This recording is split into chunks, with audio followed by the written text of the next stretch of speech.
करने में, निकालना तो इंटीग्रल ही है ना, निकालना तो हमें इंटीग्रल ही है। मेथड ऑफ इंस्पेक्शन क्या होता है, हाँ सही बता सकते हैं कुछ? नहीं विशेष आप नहीं।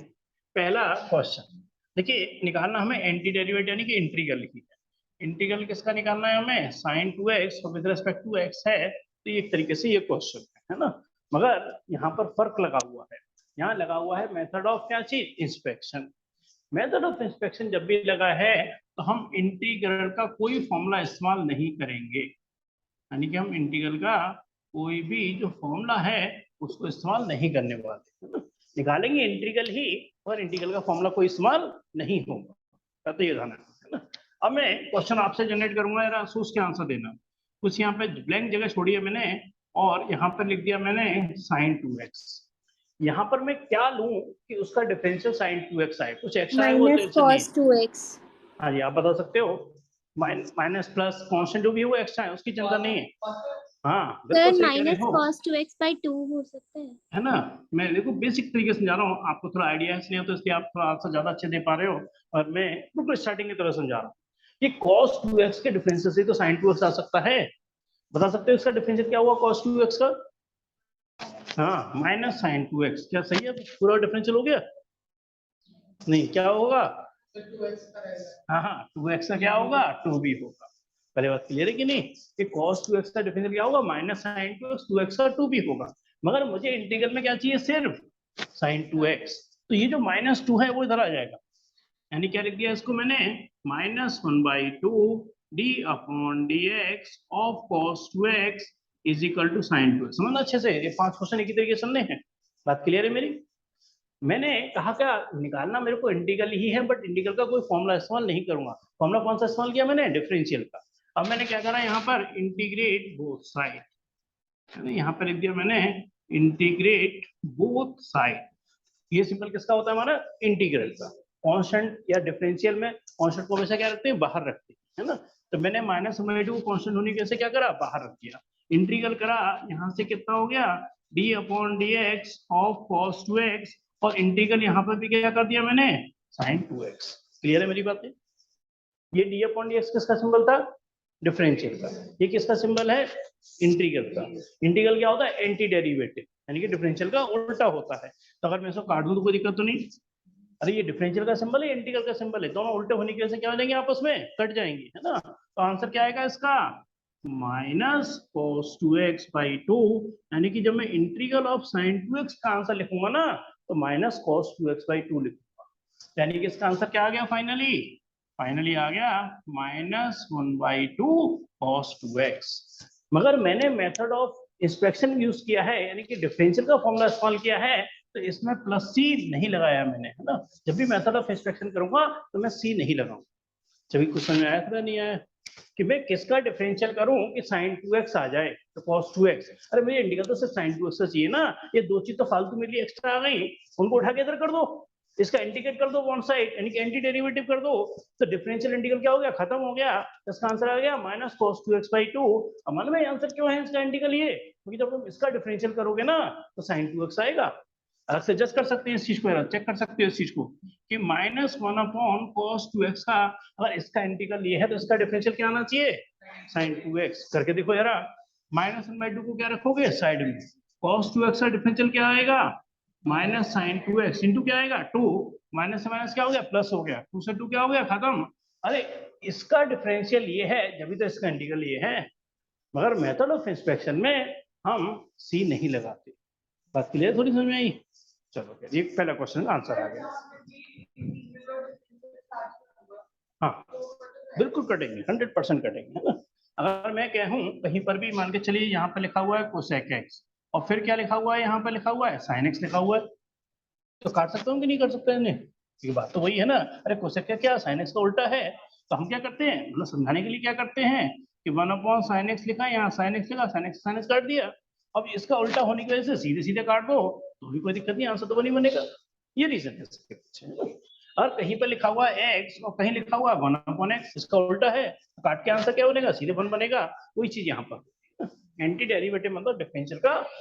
हाँ हाँ बोलो बोलो, अच्छा लिखने की है, हाँ वो तो मैं क्वेश्चन लिख रहा हूँ। हाँ स्नेहा, आपको कन्फ्यूजन तो नहीं कहीं पर भी इस चीज को लेकर के? No sir. चलिए अब बहुत थोड़ा जल्दी से है ना, थोड़ा सा स्पीड हमें फास्ट रखनी पड़ेगी क्योंकि क्वेश्चंस बहुत ज्यादा है इंटीग्रल में, है ना। तो इंटीग्रल ऑफ यहाँ पर कितना है हमारे पास, cos 3x, और मैं ये कराऊंगा आपको, और एक तो पार्ट आपके लिए थोड़ा स्किप भी करूंगा, है ना, और फिर मैं आपको कराऊंगा फिफ्थ वाला पार्ट, है ना, क्योंकि आप थोड़ा सोच सकते हो, बहुत आसान है, कोई मुश्किल नहीं है जरा भी, है ना, थोड़ा सा आपको बस थिंकिंग चाहिए। मुझे क्या चाहिए, इंटीग्रल में cos 3x और dx। आप पहले तो स्टार्ट करूं मैं यहाँ पर आपके लिए, आपको थिंकिंग के लिए छोड़ रहा हूँ, जरा बताएंगे आंसर जरा।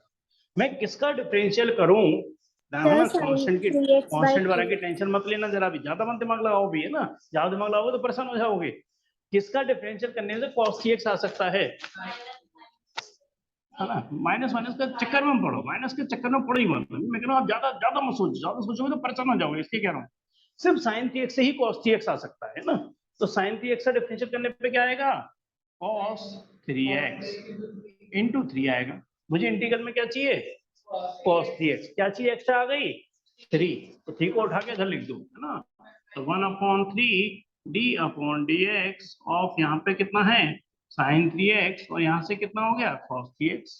अगला स्टेप में क्या लिखने वाला हूँ, जैसे लिख चुका था मैं, इंटीग्रेट ऑन बोथ साइड। अब वो लैंग्वेज लिख देना, मैं यहाँ पे इंटीग्रल का क्या निकाल दिया, निशान लगा दिया, यानी कि इंटीग्रेट ऑन बोथ साइड कर दिया, anti derivative on both side, बातें की होती है।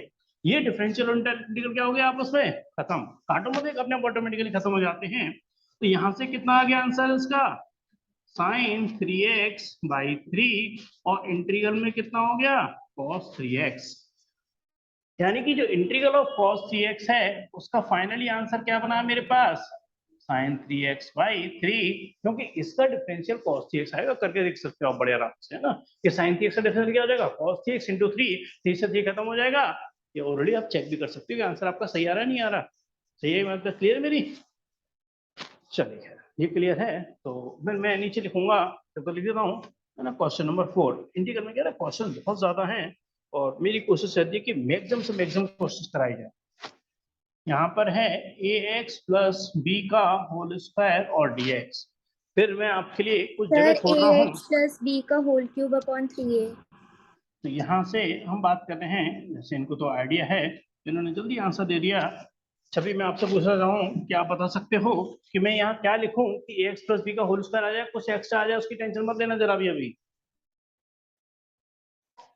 यहाँ पर क्या लिखूं कि इसका डिफरेंशियल करने से ax प्लस बी का होल स्क्वायर आ जाए। बिल्कुल सही है ना। अभी कांस्टेंट के बारे में ज्यादा मत सोचो, है ना, तो सीधी सी बात है, होल क्यूब करेंगे तभी तो होल स्क्वायर आएगा। तो यहाँ से इसका जब मैं डिफरेंशियल करूंगा तो क्या आ जाएगा 3, और यहाँ से ax प्लस बी का होल स्क्वायर इंटू, क्या आएगा इंटू, हाँ भाई पावर का तो हो गया, ax का क्या होगा a, और b का क्या हो जाएगा 0, यानी क्या बचेगा सिर्फ a। अब हमें क्या चाहिए था इंटीग्रल में ax प्लस बी का होल स्क्वायर, क्या चीज एक्स्ट्रा दिखाई पड़ रही है हमें 3a, तो क्या करेंगे यहाँ से 1/3 को शिफ्ट कर देंगे, यहाँ से d अपॉन डी एक्स, और यहाँ से कितना है ax प्लस बी का होल क्यूब, और यहाँ पे क्या बच गया सिर्फ ax प्लस बी का होल स्क्वायर। ये पूरा एक साथ सोचने के लिए कहता ना आपसे मैं, तो पूरा वो बताओ जिससे एक्स प्लस बी का होल स्क्वायर आ जाए, तो ये सोचना शायद इतना आसान नहीं था आपके लिए सोच पाना, ये सोचना ज्यादा आसान था, अरे क्यूब से होल स्क्वायर आएगा, जो एक्स्ट्रा आ जाएगा उसको मैं डिवीजन में डाल दूंगा, ये ज्यादा सोचना आसान है आपके लिए ना, बजाय इस पूरे को एक साथ सोच पाना। बस क्लियर है, तो आंसर क्या आ गया इसका, भाई इंटीग्रेट ऑन बोथ साइड। इसका मुझे इंटीग्रल तो चाहिए था, ये तो साइन यहाँ रहेगा, कटेगा तो अपोजिट होने की वजह से कटेगा ना, यहाँ तो नहीं कटता किसी से, यहाँ ये क्या हो गया इंटीग्रल डिफरेंशियल खत्म। तो इसका आंसर फाइनली क्या लिखूंगा यहाँ पर, ax प्लस बी का होल क्यूब अपॉन में कितना आ गया 3a, और मेथड ऑफ इंस्पेक्शन यूज कर रहा हूँ, यानी कि डिफरेंशियल का फॉर्मूला इस्तेमाल कर रहा हूँ, इसलिए प्लस सी नहीं लगेगा, प्लस सी नहीं लगता इसमें, है ना। उसका रीजन ये है कि मेथड ऑफ इंस्पेक्शन यूज हो रहा है। समझ में आ रहा है, बात नहीं आ रही मेरी, विशेष क्लियर है आपको, जब समझ में आ रहा है लॉजिक नहीं, रटना नहीं है ना, समझना है इस चीज को। और मैं इस मेथड का लास्ट क्वेश्चन ले रहा हूँ, क्वेश्चन नंबर 5, और ये आंसर आप ही देंगे क्योंकि अब ये कई क्वेश्चन हम इसी वैरायटी के कर चुके हैं अभी। 5 में आपका जो 3 क्वेश्चन छूट गया ना वो भी कवर हो जाएगा। क्वेश्चन नंबर 5 इंटीग्रल में क्या करेंगे, साइन 2x माइनस 4 और e की पावर यहाँ पर है 3x। बेटर ये लिखना मत थोड़ी देर के लिए, थोड़ी देर के लिए पहले मेरी बात को सुनना बहुत अच्छे से, जिससे आपको लॉजिक क्लियर हुआ चीज का, है ना। हाँ जी, जब भी डिफरेंशियल में प्लस माइनस आते हैं क्या करते हैं हम, डिफरेंशियल को अलग अलग कर देते हैं। जब भी कांस्टेंट और वेरिएबल आते हैं, कांस्टेंट को साइड में करते हैं, वेरिएबल का डिफरेंशियल करते हैं, जानते हो करते आ रहे हो। सेम रूल्स इंटीग्रल में भी फॉलो होते हैं, सेम रूल्स इंटीग्रल में फॉलो होते हैं। यानी कि इंटीग्रल में क्या हो गया, एक तरीके से साइन 2x और dx। यहाँ पर जब इंटीग्रल अंदर जाएगा तो 4 को क्या करेंगे, कांस्टेंट की वजह से बाहर। इंटीग्रल में कितना हो गया, e की पावर 3x और dx मतलब विद रेस्पेक्ट टू x कर रहे हैं। यानी कि इस क्वेश्चन में एक ज्यादा अच्छे से तरह से लिख दिया, जिससे आपको समझने में थोड़ा और आसानी हो जाए। ठीक है, अब क्या करना है, इसका इंटीग्रल निकालना है। मगर मेथड कौन सा यूज कर रहे हैं, मेथड ऑफ इंस्पेक्शन। और मेथड ऑफ इंस्पेक्शन का ही लास्ट क्वेश्चन है इस वैरायटी का। इन्होंने कोई भी क्वेश्चन दोबारा आगे रिपीट नहीं करा है, सिर्फ 5 क्वेश्चन है मेथड ऑफ इंस्पेक्शन के। हाँ बिल्कुल, क्यों नहीं, एनसीईआरटी की तो कोई भी चीज है, बिल्कुल। हाँ देखो इधर क्वेश्चन, देखो इधर, यहाँ देखो ना, मेथड ऑफ इंस्पेक्शन, बाकी कहीं पे नहीं है। ये जो केवल टारगेट है सिर्फ 5 क्वेश्चनों के लिए है।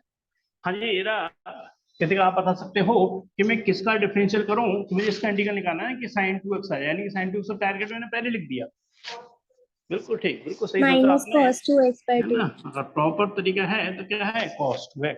मगर साइन cos 2x का क्या आएगा, माइनस साइन 2x आएगा। और 2x का क्या आएगा, 2 भी आएगा। यानी कि दो चीज हमें एक्स्ट्रा मिल गई, -2 को क्या ले आओ इधर, जैसे स्नेहा बता रहे थे -1/2। मगर ये थोड़ा प्रैक्टिस के साथ आता है, अभी एकदम शायद नहीं सोच पाओगे, मैं इसको पार्ट में समझा रहा हूँ। ठीक है, यहाँ पे क्या कर दिया हमने, integration on both side, differential integral खत्म। यानी कि इसका इंटीग्रल ये आ चुका है पूरा। यानी कि एक तरीके से आंसर की बात करूं तो आंसर कितना आ गया, -1/2 cos 2x और -4 तो साइड में लिख दिया इसकी वजह से। पर इसका इंटीग्रल नहीं हुआ अभी तक, इसका इंटीग्रल नहीं हुआ। यानी कि इस वाले पार्ट को मैं फिर दोबारा लेके चल रहा हूँ। ठीक है, सेकंड पार्ट यानी कि d/dx छोड़ रहा हूँ, और क्या चाहिए मेरे को, e की पावर 3x चाहिए। बताओ यार क्या करेंगे, हाँ बताओ विशेष। हाँ आप बताओ। तो ज्यादा दिमाग मैं कह रहा हूँ ज्यादा दिमाग लगाने वाला काम नहीं कर रहा मैं आपसे। अरे सीधी सी सर बात e है, e की की power power 3x, 3x by सही 3। सोचा आपने कि e की पावर 3x का डिफरेंशियल क्या होता है, e की पावर 3x, मगर इनटू में कितना आ जाएगा 3। वो बाद में कर दूंगा, वो बाद में कर दूंगा। अभी तो बस केवल इतना आपसे मैं सोचना चाहता हूँ कि ये बात सोच पा रहे हो कि नहीं सोच पा रहे हो कि किसका डिफरेंशियल करेंगे, e की पावर 3x है तो e की पावर 3x की तो हो सकता है, किसी और से आएगा ही नहीं, किसी और को यहाँ रख के देख लो आएगा ही नहीं, है ना। तो यहाँ से क्या हो गया, 3 डिवीजन में चला गया। यहाँ से क्या हो गया, 1/3 d/dx ऑफ e की पावर 3x, और यहाँ से e की power 3x integration on both side. Integral differential क्या हो गया, खत्म।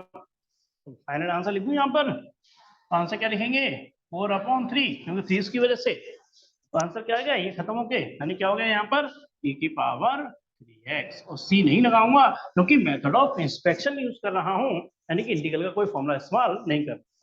अगर ये आंसर सही है तो इसका अगर आप डिफरेंशियल करोगे ना, तो आपको यही चीज पूरी दिखाई देगी। ये अपने आप एडजस्ट होंगे सारे, कांस्टेंट कांस्टेंट माइनस प्लस जो भी है सब अपने आप एडजस्ट होंगे, है ना। चेक कर सकते हो यहाँ पे, अगर सपोज आपको मैं चेक करके दिखाऊं कि यहाँ पे क्या करेंगे, -1/2 हाई cos 2x का डिफरेंशियल, माइनस अब साइन 2x और इंटू क्या हो जाएगा 2, -4/3 e की पावर 3x का डिफरेंशियल, e की power 3x into 3, minus minus क्या हो गया प्लस, 3 से 3 क्या हो गया खत्म। आप देखो ये 2 से 2 भी क्या हो गया खत्म।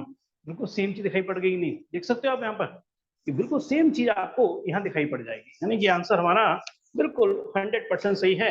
यहाँ तो आपके पास बुक है, आप पीछे से भी आंसर चेक कर सकते हो, और ये आंसर बिल्कुल सही है, मैंने क्रॉस चेक भी कर, ठीक है, बिल्कुल सही आंसर। चलिए अब हम जाएंगे, देखिए इंटीग्रल, मतलब इंटीग्रल तो कर ही रहे थे, पर मेथड ऑफ इंस्पेक्शन खत्म हो गया। यानी कि अब हम इंटीग्रल के फॉर्मूले डायरेक्ट यूज करेंगे।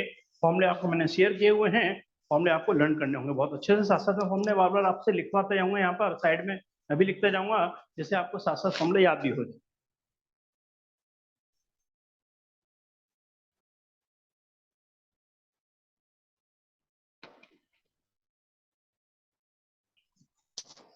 कुछ फॉर्मूले में बेटर ये थोड़ा साइड में लिख भी देता हूँ पहले, है ना। हाँ, हटा दो इसी में। अच्छा लिख रहे हो, चलो। तो इसका आंसर है -1/2 cos 2x -4/3 e की पावर 3। सी नहीं लगता क्योंकि मेथड ऑफ एक्सपेक्शन यूज हो रहा है। दो पार्ट में किया मैंने, है ना। इसका आंसर अलग निकाला, इसका आंसर अलग निकाला, बाद में पूरा कंबाइन करके मैंने आंसर को एक साथ लिख दिया है।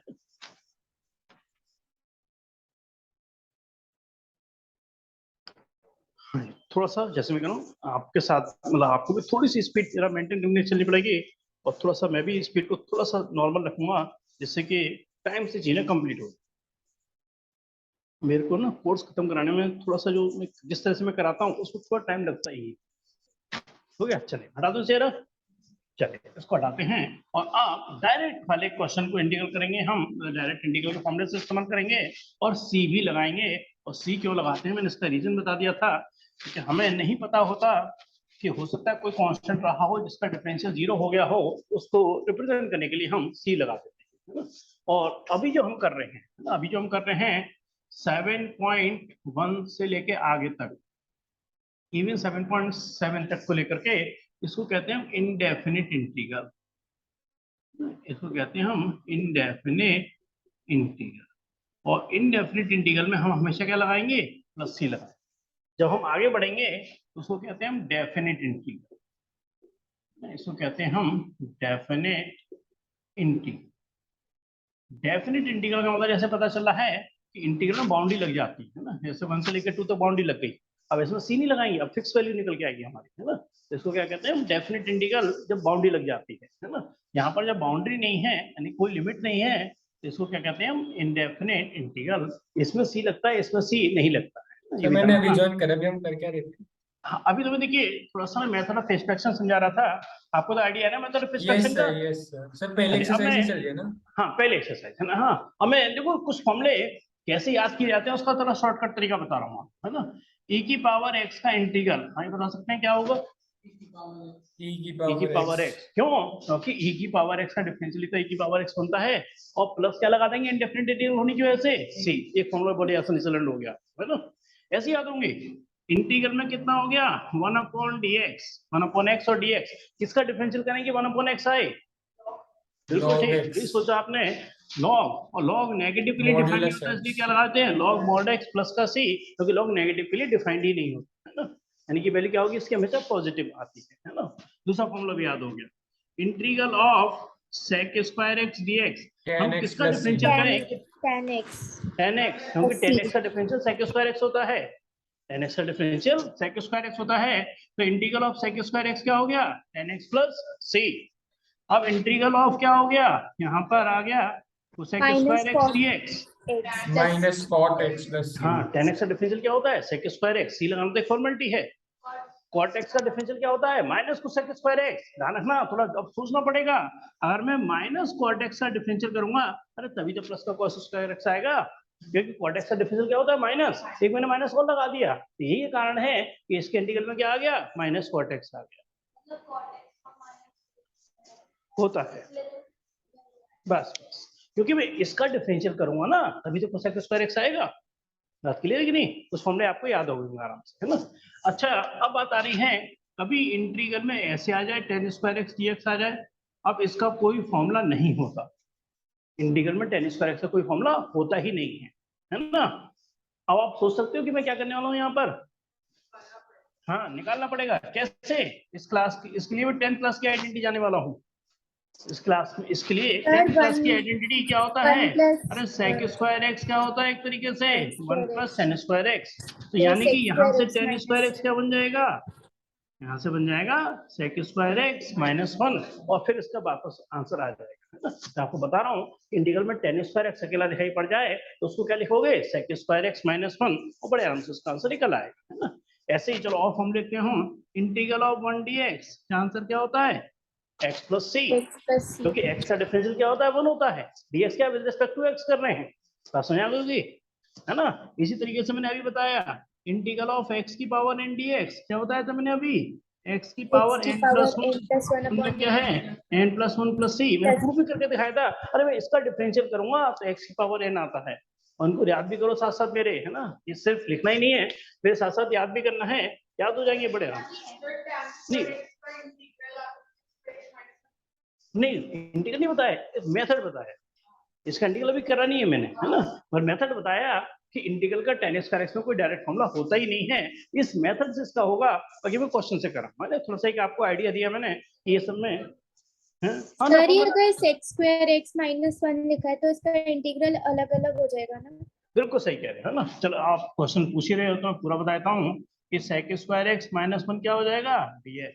और समझ आ रहा कि इंटीग्रल में क्या हो जाएगा sec square x dx minus 1 dx, या dx का तो एक ही बात है। 1 dx का इंटीग्रल क्या बताया मैंने x प्लस सी, तो माइनस x और प्लस का क्या हो गया c। sec स्क्वायर x का इंटीग्रल क्या होता है tan x प्लस का c, मगर c बार बार नहीं लिखेंगे हम, ऐसा नहीं कि 4 बार तो 4 बार c लगाएंगे, वो सब सी जुड़ के एक सर ही बन लेकिन जाता है। अगर हम माइनस प्लस देखें तो इससे माइनस सी और प्लस सी कट नहीं हो जाएगा? क्या कह रहे हो आप? नहीं एक्चुअली सी जोड़ना है, ये सी क्या है कि कांस्टेंट को रिप्रेजेंट करना है। अब कांस्टेंट वो नेगेटिव में रहा होगा या पॉजिटिव में रहा होगा या क्या रहा होगा हमें कुछ नहीं पता। बात समझे, जैसे मैंने -4 भी रखा था, अब मुझे थोड़ी पता है कांस्टेंट क्या रहा होगा, कोई कांस्टेंट रहा होगा, है ना। अब वो कटेगा, अब क्या वैल्यू रही होगी, अब वो 10 और 20 है, तो मतलब डिपेंड कर जाता है कांस्टेंट। हाँ ये श्रेया समझ में आ गया लॉजिक मेरे? नहीं यस सर आगे। चल यानी कि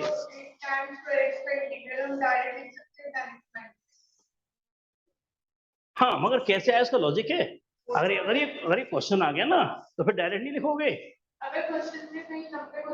हाँ अगर आपको याद है तो यूज कर सकते हो, यूज कर सकते हो। अगर आपको लग रहा है कि बहुत ज्यादा लेंथी क्वेश्चन हो रहा है और आपको याद है, पूरा कॉन्फिडेंस है, तो कर सकते हो। हाँ यार आपको कंफ्यूजन तो नहीं कोई? मैं स्टार्ट करूँ क्वेश्चन को? ये सही तो आता है। चलिए जरा थोड़ा सा स्पीड, जैसे हमने कहा एक मॉडरेट स्पीड से लेके चलूंगा।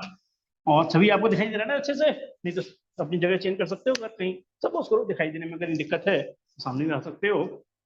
चलिए मैं करता हूँ स्टार्ट, और थोड़ा सा प्रेजेंस ऑफ माइंड से करेंगे तो बहुत जल्दी समझ में भी आएगा और स्पीड भी मेंटेन हो पाएगी। e की पावर 3x प्लस 1 और यहाँ से dx। इंटीग्रल में जैसे हम कहते हैं क्लास को स्किप ना करें और साथ साथ इसको रिवाइज भी करें, है ना। क्वेश्चन इस फॉर्मेट में लिखा हुआ है। पहले क्वेश्चन को मैं और अच्छे से लिख रहा हूँ, 4 को रखा मैंने बाहर, e की पावर क्या लिखा 3x और dx, और प्लस का क्या लिख दिया मैंने 1 dx। पहले इसमें कोई दिक्कत नहीं होनी चाहिए, जरा अलग अलग कर दिया। सभी आप बता सकते हो, मैंने अभी बात करा था कि 1 dx का इंटीग्रल क्या होता है सर x x प्लस सी, बिल्कुल सही। x को ध्यान रखना, सी बार बार की टेंशन नहीं है, सी एक बार लिखना है, वो फॉर्मेलिटी है, सी लिखना है, सी लिखना एक फॉर्मेलिटी है। अब दिक्कत ये आ गई आपके सामने कि आपको ये फॉर्मूला तो पता है कि e की पावर x का सही हो जाएगा, ये उसका इंटीग्रल e 3x की अपॉन पावर x 3 होता है प्लस सी लिखना फॉर्मेलिटी है ना, e की मगर पावर e की पावर 3x/3 3x का थोड़ी पता है आपको फॉर्मूला क्या होगा। इसका फॉर्मूला आपको लॉजिकली बनाना पड़ेगा कि डायरेक्ट तरीका क्या है कि e की पावर 3x का इंटीग्रल क्या होगा e की पावर 3x, और 3x का क्या आएगा 3, मगर वो 3 किस में जाएगा डिवीजन में। क्यों क्यों? हाँ इंटीग्रल है। अब आप समझना कि ऐसा क्यों आया, लॉजिक समझना कि ये 3x क्यों, अगर मैं इसका डिफरेंशियल करूंगा तभी तो e की पावर 3x आएगा। अरे 1/3 को साइड में रखूंगा, e की पावर 3x का डिफरेंशियल क्या करूंगा e की पावर 3x इंटू 3, अरे तभी तो कट के e की पावर 3x आएगा आंसर। तो एक तरीके से लॉजिक बन गया कि e की पावर 3x का e की पावर 3x ही रहेगा, मगर 3x का 3 डिवीजन में आएगा।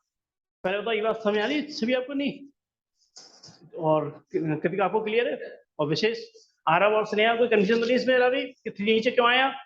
नहीं सही है तो आता है। चलो आता है बस, ठीक है ठीक। तो कई तरीके होते हैं समझाने की, और डिटेल में समझा सकता हूँ, और कई बार हमने देखा है कि ज्यादा डीप में चले जाओ तो और कंफ्यूजन भी हो जाता है, इसलिए मैं बहुत ज्यादा डीप में भी नहीं जाना चाहता। समझ आ रहा है मेन बात, है ना। चलिए तो आंसर क्या आ गया फाइनली, ये आंसर है और बिल्कुल सही आंसर है। ये क्वेश्चन नंबर 6 पढ़ते हैं। क्वेश्चन नंबर, हाँ थोड़ा सा सामने आ जाओ, सामने आ जाओ, थोड़ा स्पीड से लिखते आओगे ना तो ज्यादा बेटर रहेगा। जैसे कहता हूँ कि हर क्वेश्चन में डिस्कस करता हूँ तो इसलिए मेरे को थोड़ा टाइम लगता है, तो ये स्टूडेंट की थोड़ी सी कई बार बाद में कई बार कंप्लेंट हो जाती है हमसे कि सर पेपर आ गया और कोर्स थोड़ा सा रहता है हमारा, रहता तो थोड़ा ही है, और हम कहते हैं थोड़ा भी क्यों रहे, थोड़ा भी क्यों रहे। फिर मेरी बात का ध्यान रखना, फिर बात का ध्यान रखना कि इंटीग्रल है ना, ये मेरी जो वर्डिंग है ना, ये आपके इंटीग्रल में बहुत काम आएगी। इंटीग्रल में कोशेंट रूल होता ही नहीं है, इंटीग्रल में क्वोशंट रूल होता ही नहीं है। जैसे डिफरेंशियल में दो वेरिएबल का डिवीजन आ जाए, आप क्या लगा देते हैं? क्वोशंट रूल लगा देते हैं। कोई denominator differential of numerator minus numerator differential of denominator upon denominator का होल स्क्वायर। मगर इंटीग्रल में क्वोशंट रूल होता ही नहीं, बात ही खत्म हो गई। क्वोशंट रूल लगेगा ही नहीं, कभी होता ही नहीं, तो लगेगा क्या?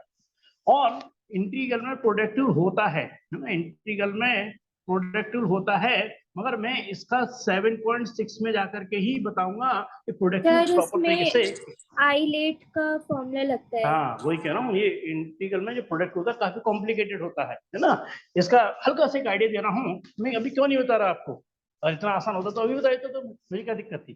फर्स्ट इंटीग्रल ऑफ क्या होता है? Second minus whole integral differential of क्या होता है? फर्स्ट इंटीग्रेशन ऑफ क्या होता है? सेकेंड, और होल के बाहर भी क्या लगा रहता है? मतलब तो वेरिएबल है। खैर ये होता है प्रोडक्ट रूल। और इसमें भी एक, जैसा अभी स्नेहा ने कहा, एक कंडीशन होती है आईलेट की। मतलब ये पूरा एक्सप्लेन करूंगा आपको, मगर कहाँ पे जाके? 7.6 में जाकर के। यानी कि 7.5 तक क्वोशंट रूल के बारे में इसलिए नहीं सोचना कि वो होता ही नहीं है।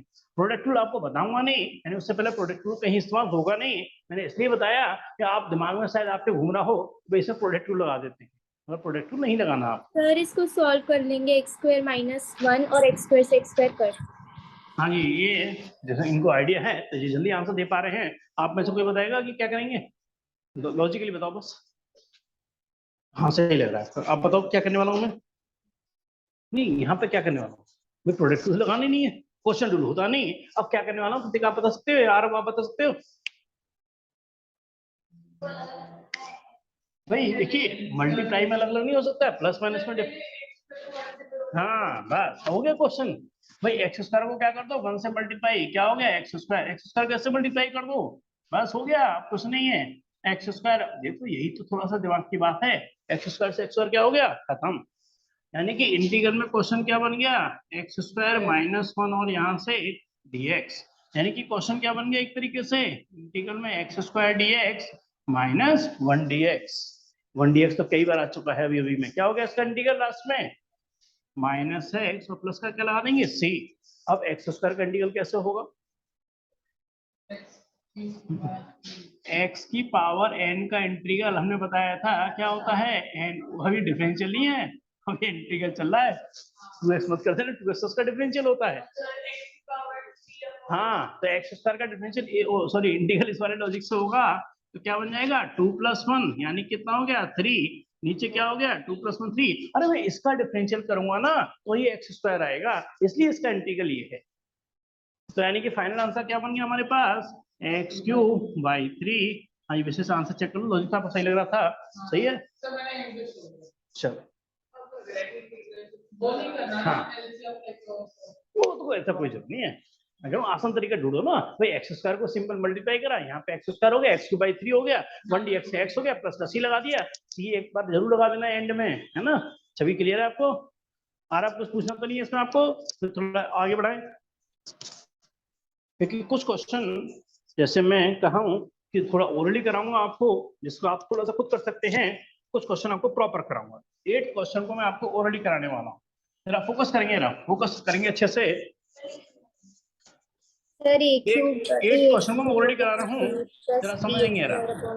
ax² प्लस का bx प्लस का c और यहाँ से dx। एक बार आप ये फोकस करेंगे ना, क्यों मैं इसको ओरली करा रहा हूँ।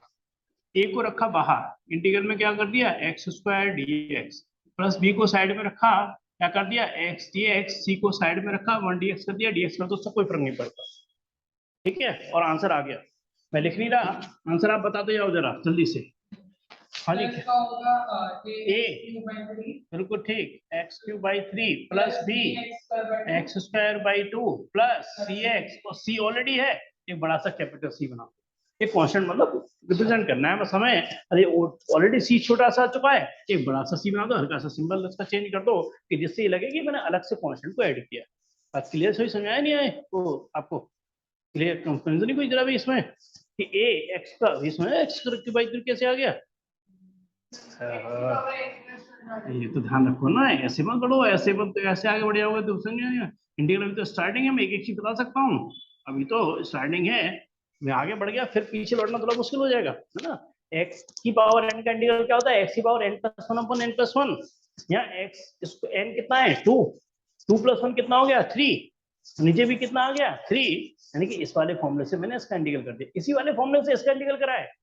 अरे पावर कितनी है 1, 1 प्लस 1 कितना हो गया 2, नीचे भी कितना आ गया 2, और 1 dx का इंटीग्रल ये तो जानते हो x, और CL लगाना है फॉर्मेलिटी, समझ लो। ऐसे ऐसे तो पूछ लेना, फिर आगे बढ़ जाए, फिर नहीं समझ में आया तो फिर दिक्कत हो जाएगी, फिर इंटीग्रल आपको मुश्किल लगने लगेगा। हाँ चलो इसे लिख लीजिए ना, मैं क्वेश्चन नंबर नेक्स्ट और लिख रहा हूँ आपके लिए। वैसे तो इतना इजी है, कराने की जरूरत शायद मेरे को नहीं पड़ रही, इसमें लगता है मेरे को देख के लग रहा है कि बहुत इजी है। सर 2/3x³ प्लस ओरली है, ex। ओरली है, आंसर है इसके 9th वाले का आंसर ओरली निकाल सकते हो। और मैं समझ रहा हूँ कि यहाँ पर 2, छवि जरा आंसर सर सोच के बताना, 2dx और यहाँ से क्या हो गया e की पावर dx, जो बता चुका हूँ सारी चीजें अभी बताई हैं, थोड़ा सा आपकी मेमोरी पे डिपेंड करेगा, आपको याद है या नहीं। सही बता सकते हो e की पावर x का इंटीग्रल क्या बताया था, बिल्कुल सही है ना, प्लस का कितना हो गया e की पावर x, c लगाना फॉर्मेलिटी है, 2 साइड में रहेगा। कृतिक आप बता सकते हो x स्क्वायर का इंटीग्रल, हाँ बिल्कुल सही। dx स्क्वायर तो नहीं बोलते, हाँ क्या, चलो क्लियर है भाई, ये मतलब 2/3x³ प्लस e की पावर x प्लस c, बस आंसर आ गया। हाँ अरे ये तो देखो मैं कह रहा हूँ, ये तो अभी केवल आपको समझाया जा रहा है कि इंटीग्रल होता क्या है, जो आपको, हाँ नहीं चिंता, जो थोड़ा दिक्कत आएगी ना वो आगे चल के आएगी, है ना। और थोड़ा जो हमारे असाइनमेंट हैं, और असाइनमेंट जैसे बार बार रिपीट करता हूँ कि मोस्टली वो क्वेश्चन होते हैं जो आपके आते रहते हैं। क्वेश्चन नंबर 10 इंटीग्रल, अगर आप देखेंगे अपने किसी भी स्कूल का पेपर और हमारे असाइनमेंट देखेंगे तो मोस्टली क्वेश्चन उसमें से आए हुए होते हैं। 1/√x का होल स्क्वायर, इस बार है ना थोड़ी केस स्टडी का लॉजिक और आ गया है, तो उसको और मैं अभी बहुत जल्दी आपको अलग से कराऊंगा केस स्टडी, बाकी तो यही क्वेश्चन चलते रहते हैं। हाँ ध्यान रखना इसका, अब इसका लॉजिकली समझना पड़ेगा, इसका आपको लॉजिक समझना पड़ेगा कि इसका इंटीग्रल का डायरेक्ट फॉर्मूला नहीं है हमारे पास। तो पावर नहीं ले सकते, हाँ जी कोई सजेशन देंगे अपना कि क्या करने वाला हूँ मैं इसमें,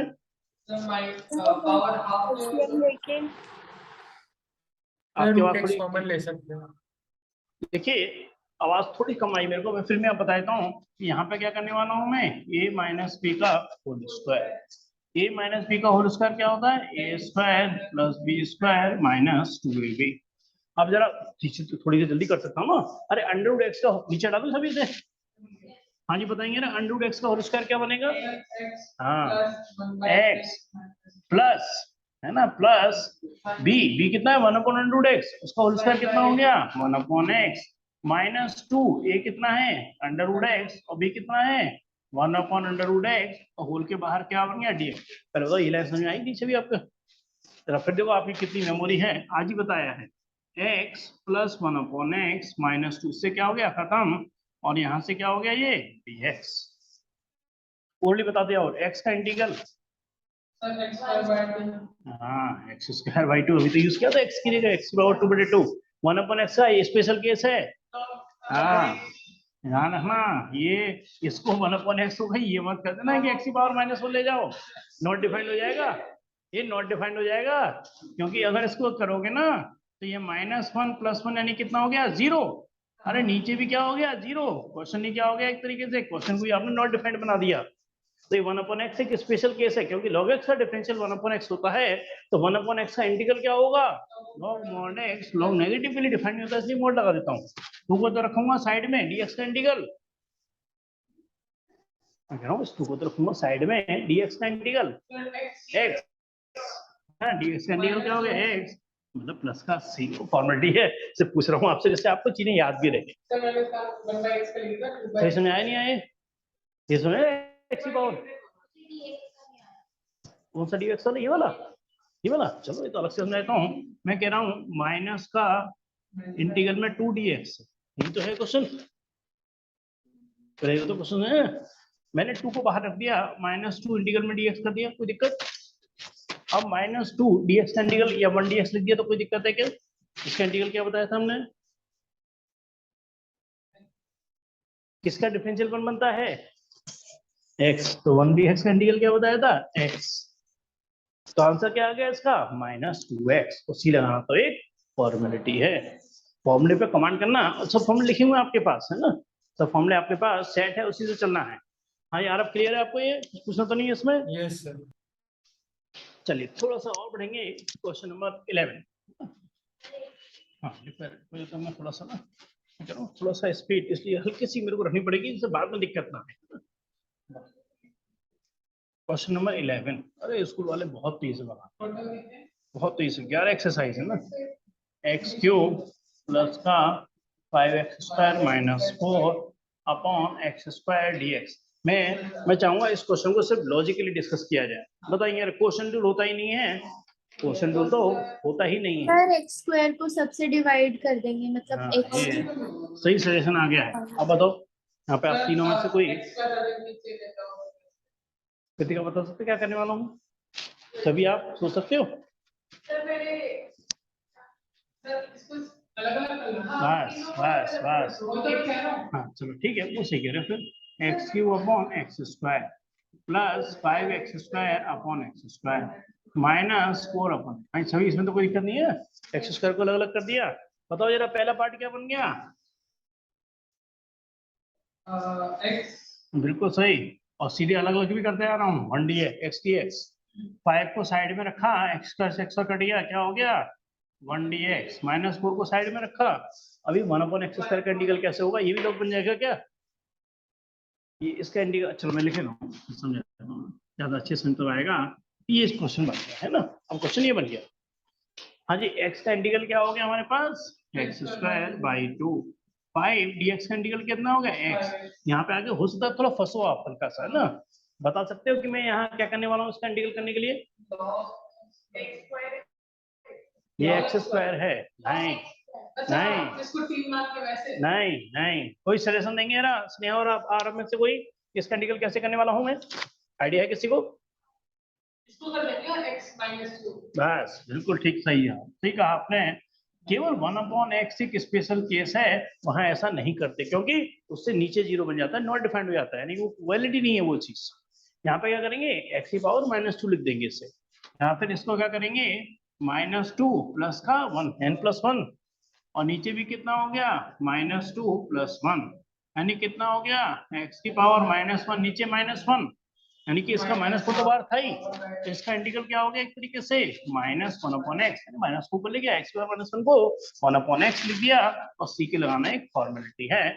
यानी कि कंक्लूजन ये है, केवल 1/x को ऐसे नहीं करना है, नीचे x² आ जाए, x³ आ जाए, कुछ भी आ जाए, यानी कि इसी x⁻n वाले तरीके से ही करना है। क्लियर, याद रहेगा? केवल 1/x को नहीं करना होता है ना, वो नॉट डिफाइंड बनाएगा। यानी क्या हो गया x²/2 प्लस का 5x प्लस का 4/x प्लस का 6, और क्वेश्चन कंप्लीट हो गया। तो 11th क्वेश्चन कंप्लीट होता है। देखिए इसमें 12th वाला लॉजिक सेम है। 12th वाला क्वेश्चन मैं आपको होमवर्क में डाल रहा हूँ, देख लेना एक बार सभी लोग, आप देख लेना जरा। 12th वाला सेम है बिल्कुल, 11th वाले तरीके से चलना है। जो √x है वो नीचे अलग अलग जाएगा, है ना, अलग अलग करके, और सेम इस तरीके से हो जाएगा, है ना, कर सकते हो। 13 क्वेश्चन भी बहुत आसान है। 12th को होमवर्क में लिख लेना, करना यार। हाँ पूरा नहीं डाला, 12th को होमवर्क में डालना, ध्यान रखना, करना एक बार ट्राई। फिर भी कोई दिक्कत है नेक्स्ट क्लास में पूछ लेना, आगे बढ़ने से पहले एक एक चीज एनसीईआरटी लेवल पे तो क्लियर होनी ही चाहिए। क्वेश्चन नंबर 13, ये कोई वही बता सकता है जिसने क्वेश्चन किया, +x-1। हाँ जी, जरा कोई सजेशन देना चाहेंगे अपना? क्वेश्चन जो होता नहीं है और अलग अलग भी नहीं ले आ सकता, इस बार अलग अलग करेंगे नहीं क्वेश्चन फंस जाएगा, सर क्योंकि इसमें प्रैक्टिस ले लेके पहले में x² और दूसरे में करना। हाँ सही सजेशन है, सही सजेशन का आ चुका है। हाँ जी, ध्यान रखना इस क्वेश्चन में क्या करने वाला हूँ, है ना। देखो यहाँ से इन दोनों में से क्या कॉमन आ रहा है, x², ब्रैकेट में क्या बन गया x-1। इन दोनों में से कुछ नहीं है तो 1 तो सब में से कॉमन आ जाता है, क्या हो गया x-1 और x-1 और x dx तो है। चलिए अब समझा रहा है कि आपका क्या करने वाला हूँ मैं? अलग अलग कर लेंगे तो भी बात आपकी बिल्कुल सही है। या और ज्यादा इजी बनाओ तो क्या हो गया, x-1 कॉमन आ गया, और x-1 से x-1 खत्म हो गया। एक ही बात है, क्वेश्चन कैसे भी कर लो वो आपकी मर्जी है, वो बड़ा इश्यू नहीं, अलग अलग करते तो भी यही आता है ना। अब देखिए आंसर आ चुका है। छवि ये बताइए ना एक्स स्क्वायर का इंटीग्रल याद होगा जैसे आपको x³/3 1 dx का इंटीग्रल प्लस x एक्स और plus प्लस सी, यानी कि प्रोसीजर था इसमें। जैसे हम बार बार भी कहते हैं कि इंटीग्रल मुश्किल इसीलिए लगता है अगर आपको ये ट्रिक याद नहीं आएगी ना, अब आप कितना भी एड़ी चोटी का जोड़ लगा लो, कितने भी फॉर्मूले सोच लो, क्वेश्चन होगा ही नहीं आपसे, है ना, क्योंकि कोई फॉर्मूला लगेगा ही नहीं इसका, क्वेश्चन टूल होता ही नहीं है। यही कारण है कि इंटीग्रल थोड़ा सा आपको मुश्किल लग सकता है, क्योंकि आपको बड़ा यूनिक तरीके से सोचना होता है। क्वेश्चन नंबर 14 में करा रहा हूँ, 15 आपके लिए फिर होमवर्क में डालूंगा, क्योंकि बिल्कुल सेम है। 15 भी बिल्कुल क्वेश्चन नंबर 14 की तरह से है, ट्राई करेंगे जरा आप, है ना। 14 मैं करा देता हूँ और फिर एक दो क्वेश्चन और कराएंगे आपको। मैं देख रहा हूँ 2-4 मिनट हैं, हो सकता है अभी तो कुछ और इनकी क्लास होती है, छवि की इनको जाना होता है, तो जैसे ही ये सर यहाँ से जाएंगे ना फिर हम एंड भी कर देंगे। क्वेश्चन नंबर 14 एक बार जरा सोचेंगे, है ना। 1 - x और यहाँ पे कितना है √x dx, है ना। और मैं अपनी बात को बार बार रिपीट करूंगा कि प्रोडक्ट रूल 7.6 से पहले कहीं इस्तेमाल नहीं करने वाला, यानी कि दिमाग में आप तुरंत सोचो इसमें प्रोडक्ट रूल ऐसा नहीं करने वाला। हाँ जी, यार आपको सजेशन देना चाहोगे आपके मैं क्या करने वाला हूँ, क्योंकि दोनों सर क्वेश्चन इसको कैसे। मल्टीप्लाई करके यस सर, ब्रैकेट्स ओपन कर लेंगे। बिल्कुल ठीक कह रहे हो। यहाँ पे कितना हो गया √x और यहाँ से कितना हो गया x √x और dx, हर बार करते हैं। √x का मतलब क्या होता है x की पावर 1/, ये कितना हो गया x की पावर 1/2। अब जरा ये बता सकते हो ये दोनों मिलकर क्या बना देंगे 3/2, है ना। कैसे, ये x की पावर कितनी है 1, ये x की पावर कितनी है 1/2। जब बेस सेम होते हैं तो पावर क्या हो जाती है आपस में ऐड हो जाती है। 1 + 1/2 क्या बना दिया इसने 3/2, समझा रहे नहीं है ना। यहाँ से बेस सेम होने की वजह से क्या बना दिया इसने 3/2 और dx तो बाहर है, यानी कि इंटीग्रल में क्या बना दिया इसने 1/2 dx माइनस x की पावर क्या हो गया 3/2 और dx। अब कौन सा वाला फॉर्मूला लग रहा है, केवल 1/x एक स्पेशल केस है जिसमें वो फॉर्मूला नहीं लगता, बाकी हर बार वही फॉर्मूला लगेगा। कौन सा x की पावर n वाला, है ना, x की पावर n+1 वाला। तो यहाँ से एक कितना हो जाएगा 1/2 + 1, यानी कितना हो गया 3/2। नीचे भी कितना आएगा 3/2, यानी कि ऊपर जाके क्या बन जाएगा वो 2/3, उल्टा हो जाएगा, है ना। 3/2 का उल्टा क्या हो जाएगा ऊपर जाकर के 2/3 माइनस, हाँ जी 3/2 + 1 5/2, नीचे 5/2 है और ऊपर जाके क्या बनेगा वो 2/5 और प्लस का c। बिल्कुल सही आंसर हमारे पास आ चुका है। तो ये समझ आ रहा है आपके, लॉजिक है ना, लॉजिक पर बहुत ध्यान रखना, है ना, लॉजिक बहुत क्लियर है ना। देखिए 14 के बाद 15 होमवर्क में डाला जा सकता है, इवन 16 भी होमवर्क में डाला जाता है, बहुत आसान है। हाँ बताओ कौन सा वाला करें, ये वाला स्टेप। चलो उसके लिए फॉर्मूला बस आपको हल्का सा मेरे को बताना पड़ेगा, बाकी सब मैं एक्सप्लेन कर दूंगा। x की पावर n dx का इंटीग्रल क्या होता है x की पावर n+1 और नीचे क्या होता है n+1। बात क्लियर है। n की जगह 1/2 मान के चलो, 1/2 + 1 यानी कितना हो गया x की जगह कितना हो गया 1/2 + 1, 1 + 1/2 कितना होता है 3/2। नीचे भी क्या हो गया n+1 यानी कि नीचे भी कितना हो गया 3/2। नीचे 3/2 है, जब उसको ऊपर लेके जाऊंगा तो क्या बन जाएगा 2/3 और x की पावर 3/2। समझ आ गया, सेम काम यहाँ पर हो रहा है, सेम लॉजिक है ना। तो एक क्वेश्चन और करा रहा हूँ मैं आपको। हाँ जी, कोई आप अपनी चॉइस से पूछना चाहेंगे जैसे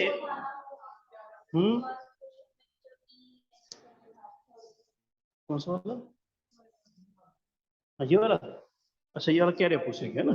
चलिए फिर मैं सोच रहा हूँ कि इनकी डिमांड पर ही है क्वेश्चन, एक क्वेश्चन और 3 वाला कराएगा, है ना। मेथड ऑफ इंस्पेक्शन, ये इस समय आरंभ नहीं थे तो एक बार इंटेलिजेंट रिवीजन भी हो जाएगा, है ना। ना क्वेश्चन नंबर 3 निकालना e की पावर 3x है, नहीं 2x है, यहाँ पर e की पावर कितना है 2x dx, मगर यहाँ पर मेथड ऑफ क्या इस्तेमाल हो रहा है मेथड ऑफ इंस्पेक्शन। हाँ जी, बच्चे बता सकते हो कि मेथड ऑफ इंस्पेक्शन से कैसे करेंगे, इनकी डिमांड पे करा रहे हैं क्वेश्चन मेथड ऑफ इंस्पेक्शन। अच्छा डायरेक्ट करता है तो आंसर मालूम है क्या आता है इसका e की पावर 2x का इंटीग्रल e की पावर 2x और 2x का 2, यानी कि आंसर तो ये आने वाला है आंसर तो। मगर मेथड ऑफ इंस्पेक्शन की लॉजिक यूज हो रहा है ना, तो यहाँ पे हमें क्या सोचना पड़ेगा कि मैं किसका डिफरेंशियल करूं किसका डिफरेंशियल करूं कि e की पावर 2x आए।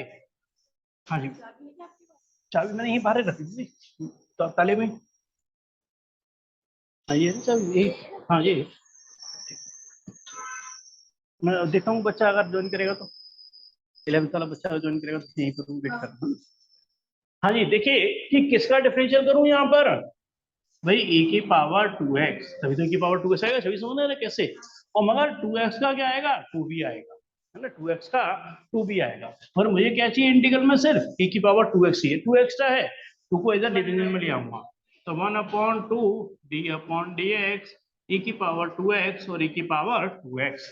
हाँ जी, किसी का अगला स्टेप क्या होगा मेरा, हाँ इंटीग्रेट ऑन बोथ साइड, यानी इसका मतलब क्या होगा, इंटीग्रेट ऑन बोथ साइड। वही इंटीग्रल डिफरेंशियल क्या हो गया, खत्म, एंटी डेरिवेटिव ना, उल्टा होता है डिफरेंशियल का। आंसर क्या आ गया, e की पावर 2x/2, और यहाँ पे क्या आ गया e की power 2x with respect to x कर रहे थे, इसका आंसर आ गया वही जो मैंने इंटीग्रल के फॉर्मूले से ऑलरेडी बता दिया था, उसी चीज को मैंने यहाँ पर थोड़ा सा एक्सटेंड कर दिया। आंसर क्या आ गया इसका, e की पावर 2x का इंटीग्रल आ गया e की पावर 2x/2। क्लियर है, चलिए, है ना, फिर नेक्स्ट क्लास में इसको हम आगे बढ़ेंगे। बोर्ड के हिसाब से तो ये लगभग आता है, ये चीज सारा मिल करके है, integral, application of integral, differential equation, ये पूरा कैलकुलस आता है, लगभग 22 मार्क्स। सर एक चीज पूछनी थी आपसे। हाँ ये बोलिए बोलिए। सर मेरे को ना लॉग टेबल सिखा सकते हैं आप? लॉग टेबल कह रहे हो समझने की, यस सर। चलो वो तो फिर किसी दिन मैं आपको ना रात में जल्दी पहुंचूंगा, किसी दिन आज नहीं, आज तो मेरे को 10 सर बज इसी जाएंगे वीक बता सकते हैं? हैं। इसी वीक? हाँ मैं बता दूंगा, है ना, मैं आपको कल परसों में ही आपको, क्योंकि छुट्टी तो कोई दिन की है नहीं ऐसी सर फिलहाल तो, वेडनेसडे को मैं छुट्टी लूंगा, तो आप सुबह ही या तो कर बस लेंगे। वेडनेसडे को बता देंगे आपको, है ना, एक बार मेरे को थोड़ा वेडनेसडे सुबह मैसेज कर देना, मैं वेडनेसडे को आपको सुबह ही बता दूंगा पूरा, है ना, क्योंकि ओके सर। मेरे पास बुक भी होनी चाहिए ना लॉग टेबल की और एंटी लॉग टेबल की, तो यस सर। मैं बुक लेकर के फिर आपको पूरा समझा दूंगा उसमें, है ना। Okay sir. चलिए ओके जी, चलिए मिलते हैं आपसे फिर नेक्स्ट क्लास में, है ना। Thank you sir. हाँ जी गौरव, हाँ ये 11th के, गौरव आपको आवाज आ रही है मेरी,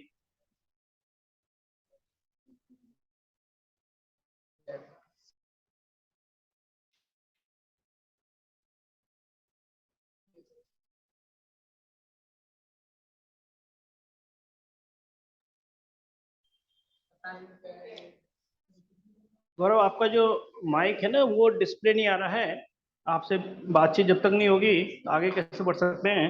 एक बार कर तो माइक का आइकन जो है उसको ऑन कर लीजिए।